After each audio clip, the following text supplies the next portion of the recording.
அத்தை மனசுல என்ன பத்தி ஒரு நல்ல எண்ணத்தை அந்த சாமியை ஏற்படுத்த மாட்டேங்குது. சில கேள்விக்கு பதில் சொல்ல முடியாத அண்ணா, பதில தேடவும் கூடாது. காலம்தான் அதுக்கு பதில் சொல்லணும். கூடிய சீக்கிரமே அந்த நல்ல காலம் வரும். அம்மா மனசை மாத்தி உனக்கு நல்ல பதில சொல்ல வைக்கும். சரியா சொன்ன கண்ணு. ஆமா கண்ணு, நல்லவங்களுக்கு எப்பவுமே காலம் துணை இருக்கும்.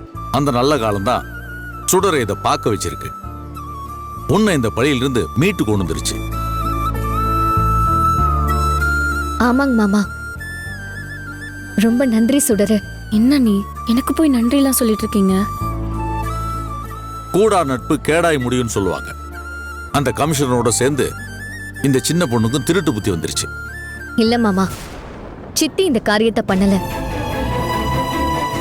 என்ன கண்ணு சொல்ற? நான் தான் எடுத்து அவளே ஒத்துக்கிட்டாளே. தானா ஒத்துக்கலங்க மாமா, வற்புறுத்தி ஒத்துக்க வச்சிருக்காங்க. சித்தி சண்டை மூட்டி விட்டு சண்டை போடும், ஆனா ஒரு காலமும் இந்த மாதிரி திருட்டு வேலையெல்லாம் செய்யாது.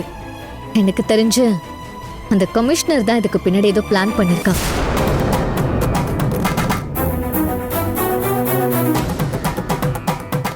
கண்ணு, எனக்கு ஒரு விஷயம் புரியல கண்ணு. செண்பகம் அவளுக்கு கொடுத்த நகைய அவளே இதுக்கு திருட வைக்கணும்? அங்கதாங்க மாமா அவ சூழ்ச்சியை நம்ம புரிஞ்சுக்கணும். அந்த கமிஷனருக்கு கொடுத்த நகைங்க இதுக்கு முன்னாடி ஏன் கல்யாணத்துல நீங்க எனக்கு கொடுத்தது. இப்ப அது ரம்யா கைக்கு வந்திருக்கு.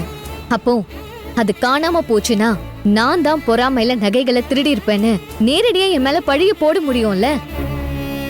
அந்த பழிய ஏன் மேல சுமத்ததான் கமிஷனர் சித்தி கிட்ட நகைகளை கொடுத்து ஏன் பையில வைக்க சொல்லிருக்கணும். புரியுது கண்ணு. ஆத்துல போற தண்ணி நாம ஒரு முழுங்க குடிச்சா தெரியவா போதுன்னு அதுல கொஞ்சத்தை அவ எடுத்து வச்சிருப்பாங்கிற. அப்பதான் சுடறத பாத்துருக்கா இல்ல? அத கூட சித்தி தானா பண்ணிருக்காது மாமா.